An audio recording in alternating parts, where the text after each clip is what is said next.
నమస్తే. ప్రస్తుతం మనం ఉస్మానియా యూనివర్సిటీ ఓయూ లైబ్రరీ దగ్గర ఉన్నాం. సో గతంలో సీఎం రేవంత్ రెడ్డి సీఎంగా అవ్వడానికి ఇదొక మూల స్తంభం అని చెప్పుకోవచ్చు. సో ప్రస్తుతం మనతో పాటు మాట్లాడడానికైతే ఓయూ మైపాల్ యాదవ్ ఉన్నారు. సో గత వారం రోజుల నుంచి నిరుద్యోగుల సమస్యల గురించి మనం అంతా వింటానే ఉన్నాం, చూస్తూనే ఉన్నాం. అండ్ రీసెంట్గా అయితే గాంధీ హాస్పిటల్లోని మోతీలాల్ నాయక్ గత 2-3 రోజుల నుంచి ధర్నా అయితే చేయడం జరిగింది. సో ఈ విషయాలన్నీ డిస్కస్ చేసే ప్రయత్నం చేద్దాం. ప్రస్తుతం మనతో పాటు అయితే ఆయన ఉన్నారు.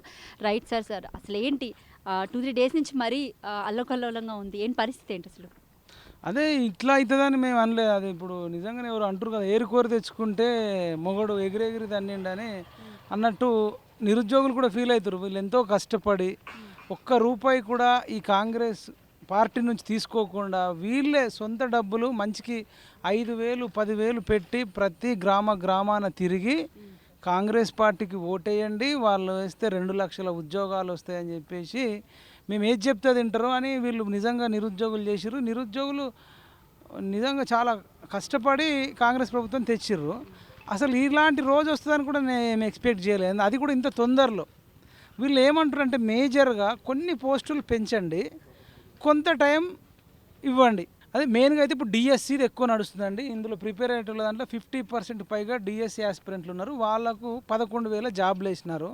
మొన్న ప్రమోషన్స్ కింద మరి ప్రైమరీ స్కూల్ వాళ్ళు హై స్కూల్కి వెళ్ళడం జరిగింది. దానిలో చాలా వేకెన్సీ ఏర్పడతాయి. కొన్ని పోస్టులు పెంచండి అంటున్నారు. ఒక 40 రోజులు టైం ఇవ్వండి, మొన్ననే టెట్టు పెట్టిన అంటున్నారు. మేమేమంటున్నామంటే అట్లీస్ట్ వీళ్ళతో చర్చలు జరపాలి కదా. అయినా మెడికోవర్ హాస్పిటల్ వరంగల్కి వెళ్ళి మేము దీన్ని ఒక మెడికల్ హబ్ చేస్తాము. నువ్వు మెడికల్ హబ్ ఎట్లా చేస్తావు? గవర్నమెంట్ ఎంప్లాయీస్తో చేయాలి. నువ్వు గవర్నమెంట్ హాస్పిటల్ పెడితే ఇంట్లో చదువుకున్న వాళ్ళు ఎవరైనా సైన్స్ స్టూడెంట్స్ ఉంటే వాళ్ళకి జాబులు వస్తాయి. అదేవిధంగా స్కూళ్ళు పెడితే టీచర్లు అవుతారు.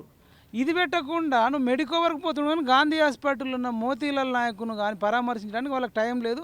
నిన్న రాత్రికి రాత్రే బల్మూర్ వెంకట్ వచ్చినాడు, మానవతరాయ్ వచ్చిండు, చెనగన్ దయాకర్ వచ్చిండు. వీళ్ళందరూ కూడా అసలు ఏం చెప్తలేరు. నాకు అర్థమవుతుంది ఏంటంటే సీతయ్య ఎవడి మాట విన్నాడు, సీఎం రేవంత్ రెడ్డి కూడా ఎవరి మాట వినాడేమో అని మాకు డౌట్ వస్తుంది. రైట్. మరి మోతీలాల్ నాయక్ని లిఫ్ట్ చేయడానికి ట్రై చేస్తున్నారని అంటున్నారు. సో లిఫ్ట్ చేస్తే ఏంటి పరిస్థితి అక్కడ?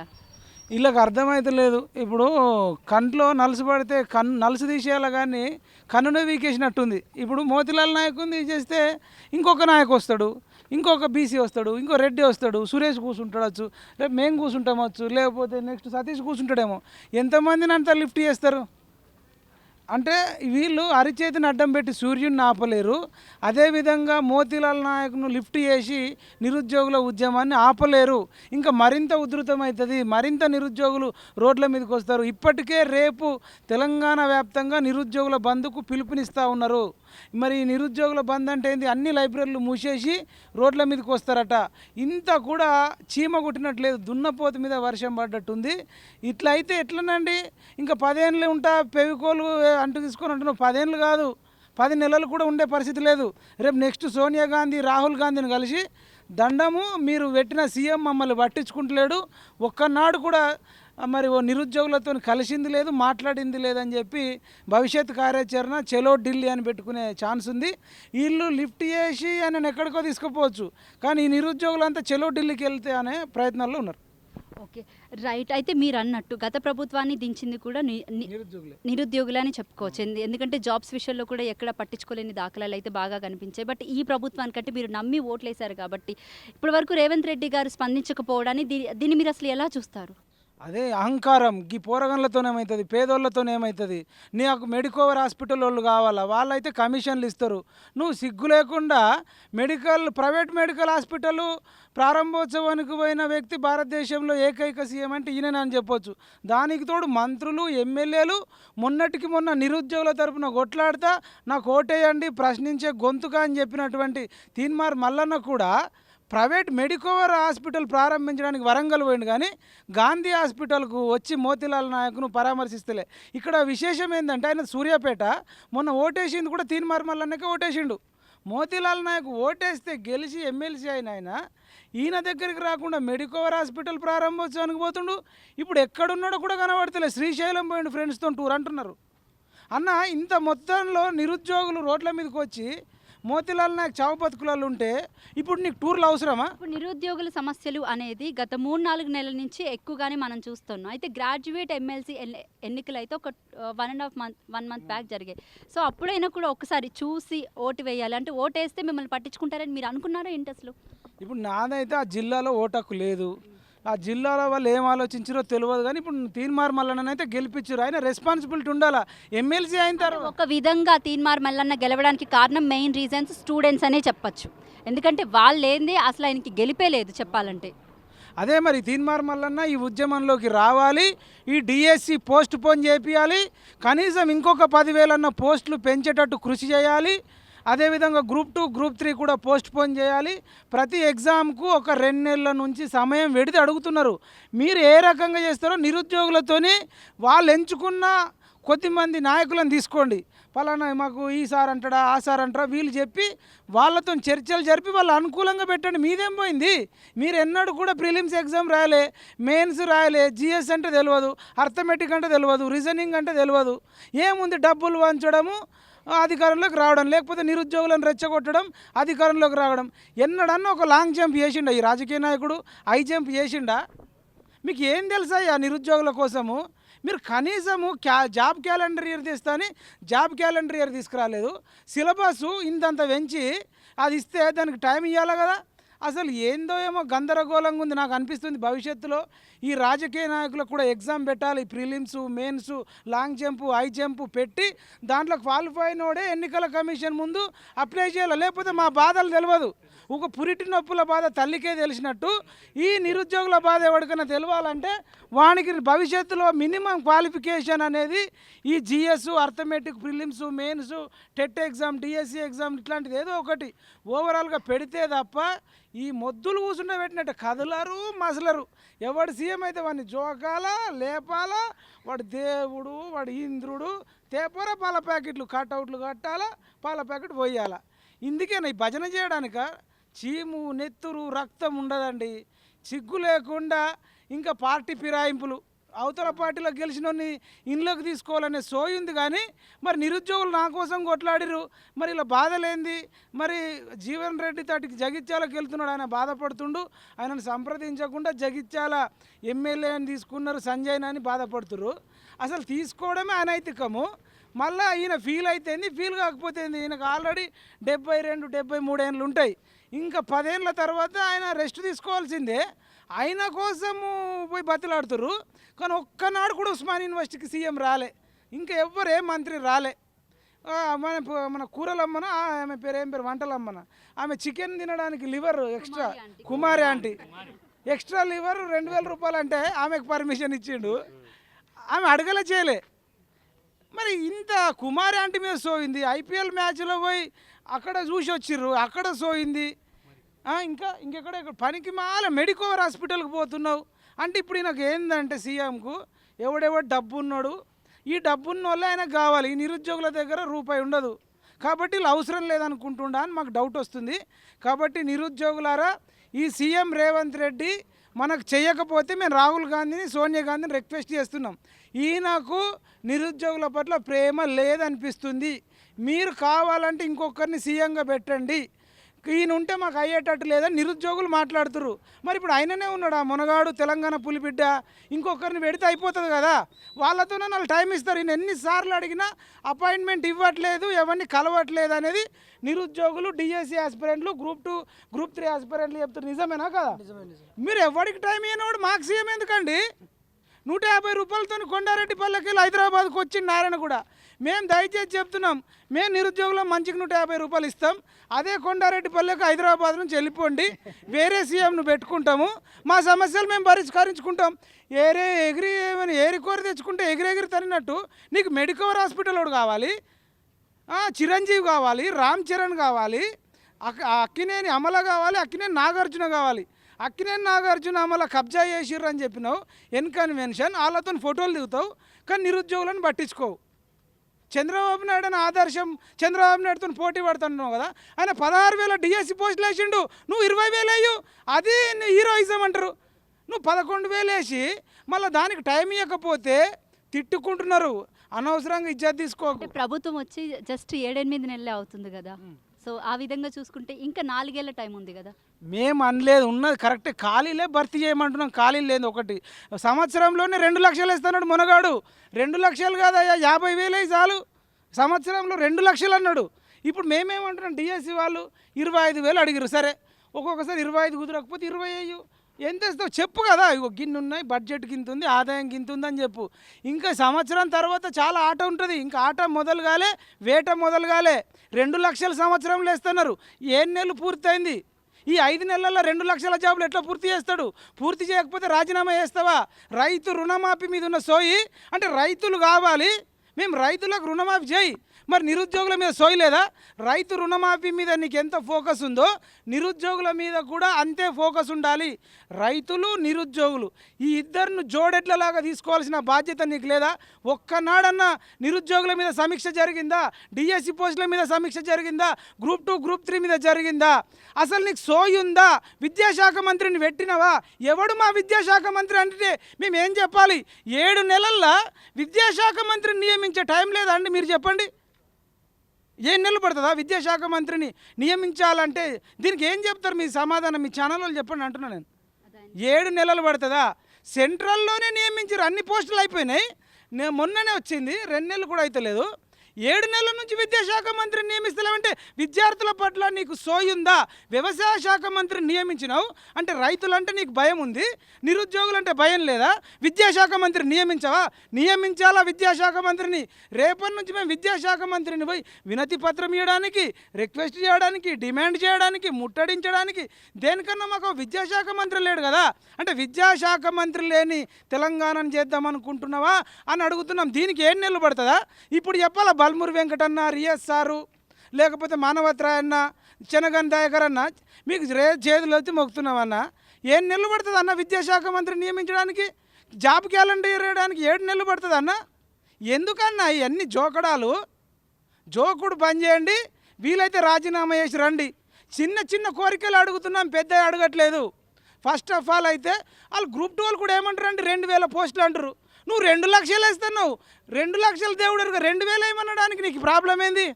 డిఎస్సి వాళ్ళు ఏమంటారు? వాళ్ళు 50,000 లక్ష అడుగుతలే. ఎన్ని ఖాళీలు ఉన్నాయి కానీ ఏమంటారు? మరి నిజానికి 5-6 ఏళ్ళ నుంచి చదువుతున్నారు. జాబులు వేయడం అంటే నిరుద్యోగులకు జాబులు ఇచ్చినట్టు కాదండి. ఇప్పుడు టీచర్ జాబులు 25,000 వేస్తే అన్ని గ్రామాలలో ప్రాథమిక పాఠశాలలు కానీ, హయ్యర్ స్కూల్ కానీ కలకలలాడతాయి. ప్రైవేట్ స్కూళ్ళకు పంపించేటోళ్ళు కూడా మేము గవర్నమెంట్ స్కూల్కి పంపిస్తాను, వాళ్ళ పిల్లల్ని గవర్నమెంట్ స్కూళ్ళకు పంపిస్తారు. దాని ద్వారా విద్యలో బయట ప్రైవేట్ ఫీజులు కట్టుకొని వాళ్ళకు డబ్బులు మిగులుతాయి. మా పీఈటీ టీచర్లు, ఫిజికల్ డైరెక్టర్ టీచర్లు వాళ్ళకు 2-3 వేల జాబులు ఉంటే జస్ట్ ఒక 500-600 జాబులు వేస్తే, మరి ఈయన ఫుట్బాల్ ఆడుతుండు మొన్న బల్మూరి వెంకటన్నతోని, మరి వీళ్ళు ఫుట్బాల్ ఆడొద్దా? చిన్నపిల్లలు ఊర్లలో స్కూల్ పిల్లలు ఆడొద్దా? నీ ఫిట్నెస్ బాగుంటే బాగుంటుంది. ఊర్లలో పిల్లలు గంజాయికి అలవాటు అవుతున్నారు. సిగరెట్లలో గంజాయి పట్టుకుంటా కనబడ్డోళ్ళని కనబడ్డాడు తన్నడము, రేపులు చేయడం, మర్డర్లు చేయడం, బెల్ట్ షాపులు చేయడం, స్కూళ్ళు అన్నీ ఖరాబ్ అవుతున్నాయి. పీటీ టీచర్లను నియమించాలి, 2-3 వేల పోస్టులు. లేకపోతే రాజీనామా చేసి చప్పుడు దాకా మరి ఎటన్నా వెళ్ళిపోండి, ఢిల్లీకి వెళ్ళిపోయి అక్కడ నిల్లు కట్టుకోండి. మీకు చేత కానప్పుడు ఎందుకు చేయాలంటున్నాం మేము. ఎందుకు చేయొద్దు? విద్యా వైద్యం అక్నూరు మురళి సార్ చెప్పిండు, విద్యా వైద్యాన్ని బలోపేతం చేయాలన్నాడు. ఏమేశారు అక్నూరు మురళి సార్? మరి వాళ్ళు ఏం చేయట్లేదు, మీరు వచ్చి అడగాలనా వద్దా? విద్యను బలోపేతం చేయండి అండి. మేము స్కూటీ ఇస్తా, నడిపించుకోండి, బంగారం ఇస్తా, మెడలేసుకోండి. మా బంగారం మేమే కొనుక్కుంటాము, మా స్కూటీ మేమే కొనుక్కుంటాము. 2,500 ఇస్తాము. మీరు పప్పుచారు వండుకోండి, ఉప్మా వండుకొని తినండి. ఫ్రీ బస్సు నిన్ను అడగలే, ఓ ఉరికి ఇచ్చినావు. ఫ్రీ బస్ ఇచ్చినంత సోయి మరి డిఎస్సి పోస్టులు పెంచడం మీద ఎందుకు లేదు? అంటే మేము తీర్థయాత్రలకు పోవాలి, అలా కొడుకులేమో లైబ్రరీలో చుట్టూ తిరగాలి, మీరేమో రాజ్యాలు వేలాలి. ఆ మెడికోవర్ రోడ్తో కాంట్రాక్ట్ పెట్టుకున్నావు. మెగా కృష్ణారెడ్డి దగ్గర ఎంత తెచ్చుకున్నావు? మయం రామేశ్వరరావును అరెస్ట్ చేసినావా? గత పాలకులు దొంగతనం చేసిరు, దోపిడీ చేసిరు అన్నావు, ఒక్కొన్నను అరెస్ట్ చేసినావా? ఏం చేసినావా అని ఒక్కోడంటే ఒక్కడు అరెస్ట్ కాలే. నేను కొట్టినట్టు చేస్తాను, వేడిసినట్టు చేయు, మనం రాత్రిపూట కలుసుకుందాం. దొంగలండి రాజకీయ నాయకులు. కంచాయాలు అన్నాడు, కోమటి వాళ్ళు సామాజిక స్మగ్లర్లు అన్నాడు. కానీ కోమటోళ్ళు సామాజిక స్మగ్లర్లు కాదు, రాజకీయ నాయకులే సామాజిక స్మగ్లర్లు. ఈ రాజకీయ నాయకులను రాళ్లతో కొట్టాలి. ఎందుకంటే ఈయన అన్నాడు పార్టీ మారినోడు రాజీనామా చేయకుండా వేరే పార్టీకి పోతే వాడిని రాళ్లతో కొట్టాలన్నాడు. ఇప్పుడు మనం అనాలి పార్టీ మారినోని కొట్టాలి, మారిపించుకున్నోని కొట్టాలి, కలిపి కొడితేనే ఈ కొడుకులకు సిగ్గు వస్తుంది. సిగ్గులు లేవురా ఏందన్నా ఇంత దారుణమన్నా. ఇప్పుడు వీళ్ళందరూ కూడా ఎంతో కష్టపడి 2 లక్షల మంది లైన్లో నిలబడి ఒక పార్టీకి ఓటేస్తే ఆ పార్టీ మీద ఇష్టంతో ఆ క్యాండిడేట్ మీద ఓటేస్తే నువ్వు సింపుల్గా తీసుకొని అలా జాయిన్ చేసుకున్నావు. బట్టలు మార్చినంత ఈజీగా పార్టీ మారుస్తున్నారు. ఇట్లాంటి కొడుకులను పార్టీ మారేటోని మార్పించుకున్నోని కఠినాతి కఠినంగా కసబ్గాడి కంటే కఠినంగా ఉరిశిక్ష చేయాలి. ఇక్కడ అంబేద్కర్ స్టాచ్యూ 125 అడుగుల విగ్రహం దగ్గర జాయిన్ చేసుకున్నోని జాయిన్ అయినోని ఇద్దరిని ఇట్లాంటి క్యాండిడేట్లను ఉరేస్తే ఈ సమాజం మారుతుంది. నైతిక విలువలు ఎక్కడ ఉంటాయండి? వీడు లీడర్ మారిండి అని చెప్పి వాడు వెనక ఫాలోవర్లు మారుతాడు. ఇక నీతులు ఎక్కడి ఆ కబ్జా చేసినోని జాయిన్ చేసుకున్నావు. పోచారం శ్రీనివాసరెడ్డి కొడుకు పెద్ద దొంగలు అచ్చొచ్చిన ఆంబోతు లెక్క పడి బాన్సువాడని దోసుక తింటున్నారు. ఇసుక ఒక్కడు పంచుకున్నాడు, భూమి ఒక్కడు పంచుకున్నాడు అని చెప్పినావు. మరి అచ్చొచ్చిన ఆంబోతులను జాయిన్ చేసుకునే సోయింది. నిరుద్యోగులతో చర్చించే స్థాయి లేదు, స్తోమత లేదు. ఇంత తేడానా? ఏం ఎత్తుకపోతారా చచ్చిపోయేటప్పుడు? ఈ నిరుద్యోగులు నీకు ఏం అడిగిరయ్యా? టీచర్ జాబులు అడిగిరు, గ్రూప్ 2 జాబులు అడిగిరు. నిజానికి వీళ్ళకి తెలుసో తెలియకో మాకు జాబులు ఇవ్వంటారు. కానీ ఈ జాబులు ఇవ్వడం అంటే వీళ్ళ కుటుంబాలు నిలబెట్టడం కాదు. జాబులు ఇవ్వడం అంటే వ్యవస్థను నడపడం. ప్రభుత్వ విద్య నడవాలంటే అక్కడ టీచర్లు నియమించాలి. వీళ్ళు ఏమైనా పోయి క్లాస్కి పోయి డైరెక్ట్ జీతం 50,000 జీతం తీసుకోరు. అక్కడ ఫస్ట్ క్లాస్ వాడికి 20 మంది ఉంటే 60 మందికి టీచ్ చేయాలి, సెకండ్ తరగతి వాడికి చెప్పాలి, 3వ తరగతి వాడికి చెప్పాలి, 4వ తరగతి వాడికి చెప్పాలి, 5వ తరగతి వాడికి చెప్పాలి. ఇట్లా అంటే ఒక 1000 మంది పిల్లలకు చదువు చెప్తే జాబ్ వస్తుంది. ఆ 1000 మంది కుటుంబాలు ప్రైవేట్లో ఫీజు కడితే ఒక్కొక్కరికి 20,000, 30,000, 40,000, ₹1,00,000 ఫీజు ఉంది. అంటే ఇలా పేదోళ్ళ డబ్బులు మిగిలిచిన వాళ్ళు అవుతారు. టీచర్ జాబులు వేయడం అంటే పేద బిడ్డలు చదువుకోవడానికి స్కూళ్ళలోకి పోతే వాళ్ళకు ₹1,00,000 మిగులుతాయి. దానివల్ల ఆర్థిక అసమానతలు మానుతాయి. ఇలా చదువుకున్న డబ్బులన్నీ ప్రైవేట్ స్కూళ్ళల్లో కట్టడం, ప్రైవేట్ కాలేజీలలో కట్టడం. మళ్ళీ ఏదైనా రోగం వస్తే అప్పటి పాలకుడేమో యశోద హాస్పిటల్ గుర్తపట్టుకున్నాడు, ఈ పాలకుడేమో మెడికోవర్ పట్టుకున్నాడు. అంటే ప్రైవేట్ హాస్పిటల్లకు బ్రాండ్ అంబాసిడర్లుగా సీఆలు ఉండడం. మరి మెడికోవర్ వాడి దగ్గరనే నువ్వు కారు తీసుకో, గవర్నమెంట్ కారు ఎందుకు? మెడికోవర్ వాడి దగ్గరనే సాలరీ తీసుకో, మా సాలరీ నీకెందుకు ఇవ్వాలి? వాళ్ళే క్వార్టర్స్ తీసుకో, మా సాలరీ ఎందుకు ఇవ్వాలి? మాకెందుకు పోలీసు వాళ్ళు, నీకెందుకు ఉండాలి సెక్యూరిటీ? ప్రైవేట్ సైన్యం పెట్టుకో.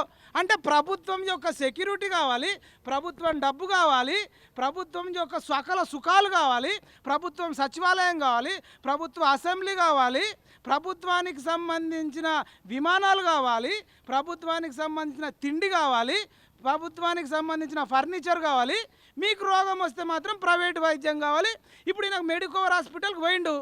ఇక ఆయనకు ఏదైనా రోగం వస్తే ఆ మెడికోవర్ ఫ్రీగా ఇస్తాడు. మరి మాకెవడు ఇవ్వాలి? మమ్మల్ని తీసుకుపోయి ఉస్మానియా హాస్పిటల్లోనో గాంధీ హాస్పిటల్లోనో పడేస్తే డాక్టర్ వస్తుండంటే సార్ బిజీ ఉన్నాడు అంటారు. వీళ్ళు ప్రైవేట్ క్లినిక్లల్లో ఏంది బతుకులు? ప్రభుత్వ విద్యను నియమించడం అంటే, టీచర్లను నియమించడం అంటే విద్యను బలోపేతం చేయడము, వైద్యంలో నియమించడం అంటే వైద్యాన్ని బలోపేతం చేయడం. కాబట్టి విద్యా వైద్యంలో ఉద్యోగాలు ఎక్కువేయాలి. ఈ గ్రూప్ 2, గ్రూప్ 3 ఎన్నైతే ఖాళీలు ఉన్నాయో ఆ పోస్టులు పెంచి టైం ఇవ్వండి. నిరుద్యోగులు ఏది కోరుకుంటే అది ఇవ్వండి. అదేదో సినిమాలో బొమ్మరిల్లు సినిమాలు అంటాడు, నాకు నచ్చంది తీసుకొచ్చి నేను హ్యాపీగా ఉండాలని మాత్రం కోరుకోకు నాన్న. ఆడేమో ఒకదాన్ని లవ్ చేస్తాడు జెనియల్ అని, నాకు జెనీలియన్ లవ్ చేస్తే కాదు తనికెళ్ళ బరిని కూతుర్ని చేసుకో, ఆమె మంచిది అంటారు. నాకు ఇచ్చిన ఈ స్కూటర్కి తెలియదు నాన్న ఇది నాకు నచ్చలేదని. కానీ రేపు వచ్చేది ఒక అమ్మాయి నాన్న, అమ్మాయికి ఏదో ఒక రోజు తెలిసిపోతుంది నాకు నచ్చలేదని. ఉద్యోగానికి తెలియదు. కానీ అట్లా మాకు నచ్చంది మాకు చేయకండి సీఎం గారు. ఏదో ఒక రోజు మాకు తెలిసిపోతుంది కదా. నువ్వు మాకు నచ్చని టైంలో డేట్ పెట్టి ఎగ్జామ్ రాయంటే ఎంత బాధ అవుతుంది. మాకు నచ్చిన రోజు పెట్టు కదా. నీది ఏం పోయింది? డేటు పెంచడం వల్ల నీకు వచ్చింది ఏంది? నీకు నచ్చిన డేట్ పెట్టకు. నచ్చిన నువ్వు రోజు చికెన్ ఫ్రై వేసుకొని తింటావు కదా, నీకు నచ్చని కూర పెడితేనే నువ్వు తినవు కదా. మరి నచ్చని డేట్ నాడు ఎగ్జామ్ ఎట్లా రాయాలి? సిలబస్ పూర్తి కాలేదని చెప్తుంటే అర్థమైతే లేదా? అర్థం కానట్టు యాక్టింగ్ చేస్తురా. అసలు ఈ తెలంగాణలో ఈ కాంగ్రెస్ పార్టీలో మేధావులు అనేటోడు కూడా ఉన్నాడా? ఈ కోదండరామ్ సారు నేను మిలియన్ మార్చ్ నడిపినా, నేను తెలంగాణ తెచ్చినా అని అన్నావు కదా, ఇప్పుడు నడుపు మిలియన్ మార్చు. ఇప్పుడు ఎందుకు నడిపోవు? పోస్ట్ పోన్ చేయడానికి బిచ్చగాళ్ళు పోకిరి సినిమాలో ఆడు ఆలే ఏమైనా బ్రహ్మానందం దగ్గర ఆలే అడుకున్నట్టు బాబా అని అడుక్కోవాలనా? ఇంత దుస్థిత? పోస్ట్ పోన్ చేయడానికి ఏందయ్యా నొప్పి? మీ కొడుకులకు కూతుర్లకు నచ్చిన డ్రెస్ కొనిస్తారు, నచ్చిన చదువు చదివిస్తారు, నచ్చిన ఇల్లు కొనిస్తారు, నచ్చిన వ్యాపారం చేపిస్తారు. మాకు నచ్చిన డేట్ నాడు ఎందుకు ఎగ్జామ్ పెట్టరని వీళ్ళు అడుగుతారు. అవునా కదా? మరి ఏం చెప్పాలయ్యా మీకు? చిన్న మొల్లిగాళ్ళ ఎత్తుకుంటే సంకాకురారు, దించితే తోవ నడవరు. ఎంత సిగ్గు చేటయ్యా! ఇంత అసమర్థులా, ఇంత దద్దమ్మలా, ఇంత చేత కాదా? అసలు కడుపుకు అన్నం తింటుర్రా? అసలు కడుపు గడ్డి తింటుర్రా? ఎవడన్నా మేధావనేటోడు ఉన్నాడా? ఒక ఎమ్మెల్యే ఉన్నాడా? మంత్రి ఉన్నాడా? సిగ్గుందా? శరం ఉందా? కిడ్నీ ఉందా? లివర్ ఉందా? హార్ట్ ఉందా? బీట్ ఉందా? మనుషులేనా? అన్ని సకల దరిద్రాలన్నీ పట్టించుకుంటారు, నిరుద్యోగుల విషయం పట్టించుకోరు. ఇక్కడ వచ్చి టేబుల్ వేసుకొని కూర్చోండి. గ్రామ సభలు నడిపినట్టు నిరుద్యోగ సభలు నడపాలి, వాళ్ళ ప్రతినిధులతో చర్చలు జరపాలి, నచ్చిన డేటుకు ఎగ్జామ్స్ పెట్టాలి. ఒకటే వారం రోజులకి లోపల 4-5 ఎగ్జామ్లు రాయాలంటే డిఓ ఎగ్జామ్ రాయాలి, హాస్టల్ వార్డెన్ ఎగ్జామ్ రాయాలి, టీచర్ జాబ్ రాయాలి. మా జీవితం అంతా రాసి ఈ రాజకీయ నాయకులకు అవుతుంది. ఇంత కనీస మానవత్వం లేదండి. వీళ్ళందరికీ బుద్ధి రావాలంటే సీఎం రేవంత్ రెడ్డి నువ్వు కనుక ఇగో పోస్ట్ పోన్ చేస్తే చెయ్యి, పోస్టులు పెంచితే పెంచు, లేకపోతే నేను పెంచనురా, పోస్ట్ పోన్ చేయను నోరు తెరిచి చెప్పు. అప్పుడు మేమేమంటాం? ఇక మాకు పెంచనోడు, మాకు పోస్ట్ పోన్ చేయనోడు మాకెందుకు మరి సీఎము? మేము కూడా ఈ సీఎంను చేంజ్ చేయండి, change the CM of Telangana అని ఇప్పుడు ఇన్ని రోజులు డిఎస్సి వాయిదా వేయండి, గ్రూప్ 2 వాయిదా వేయండి, గ్రూప్ 3 వాయిదా వేయండి, గ్రూప్ 2 జాబులు 2000కు పెంచండి, టీచర్ జాబులు 25,000కు పెంచడం అన్నాం కదా. ఇక నుంచి ప్లాకార్డులు ఏముంటాయంటే సీఎంను చేంజ్ చేయండి, ముఖ్యమంత్రిని చేంజ్ చేయండి అని చెప్పేసి ఢిల్లీకి వెళ్తామని మీ ఆద్య టీవీ ద్వారా చెప్తున్నాము. నిరుద్యోగులతో పెట్టుకుంటే, స్టడీ చైర్లతో పెట్టుకుంటే సీఎం చైరే పోతుంది. ఆల్రెడీ గతంలో ఒక నాయకుడు సీఎం చైర్ పీకేసినాం, ఇక అరవీర భయంకరుడు సీఎం చైరే వీకినాం. మాకు జాబులు ఇవ్వకపోతే నీ జాబు సీఎం జాబ్ పోతుందని తెలియజేస్తూ రేవంత్ రెడ్డి గారిని హెచ్చరిస్తారు. ఇది నిరుద్యోగుల మాట, నా మాట కాదు, నాకు వ్యక్తిగత గొడవ కాదు, వేలాది మంది నిరుద్యోగుల ఆవేదన నేను చెప్తున్నాను. రైట్. అయితే బీఆర్ఎస్ పార్టీకి సంబంధించి చాలామంది నేతలు వచ్చి పెద్ద ఎత్తున మోతీలాల్ నాయక్కి మద్దతు ఇస్తున్నారు. అయితే ఒక 1 అవర్ ముందు పల్లా రాజేశ్వర్ రెడ్డి గారిని కూడా అరెస్ట్ చేయడం జరిగింది. సో దీని గురించి ఏం చెప్తారు? ఈ పల్లా రాజేశ్వర్ రెడ్డి ప్రైవేట్ యూనివర్సిటీ పెట్టుకున్నాడు. వాడికి సిగ్గు శరం ఉందా? వాడు నిరుద్యోగుల తరపున కొట్లాడడానికి వాడు హక్కు ఉందా? వాడు మనిషా, పశువా? వాడు ప్రైవేట్ యూనివర్సిటీ పెట్టుకొని ఎవరిని ఉద్ధరించడానికి పెట్టినావు? అంగనా చేశాలు వేయొద్ది పల్లరాజేశ్వర రెడ్డిని పట్టుకొని తన్నండి అయ్యా. వాడు మనిషా, పశువా? పోయినసారి దొంగోట్లతో ఎమ్మెల్సీ అయిండు, ఇప్పుడు కూడా ఏదో కథలు పడదామని చూసిండు. ఓట్లు కొనుక్కున్న దొంగ పల్లారాజేశ్వర రెడ్డి, మల్లారెడ్డి అయితే దొంగలు. వాళ్ళు ఏ పార్టీలు ఉన్నా సరే కొందరు లంగాగాళ్ళు తయారండి. అయితే మరి బల్మూరు నాయక్ కానివ్వండి, లేకపోతే మీరు అన్నట్టు మానవతారాయ్ వీళ్ళంతా కూడా మోతీలాల్ నాయక్కి అంటే వచ్చి పరామర్శించడానికి వచ్చినప్పుడు ఎందుకు నిరుద్యోగులు అడ్డుకోవడం జరిగింది అసలు? అదే మరి ఇన్ని రోజులే, వారం రోజులే దీక్ష చేయబట్టి ఎమ్మెల్యేలను కలిసినా, మంత్రులను కలిసినా పట్టించుకునే నాదు లేడు. పోస్ట్ పోన్ చేయడానికి ఇంత కష్టపడానా?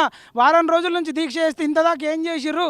ఫస్ట్ రోజు రావచ్చు కదా, సెకండ్ రోజు రావచ్చు కదా అని వాళ్ళని అడుగిర్రు. నాకు కనబడుతుంది సినిమా, వాళ్ళకి కనబడుతుంది లేదో.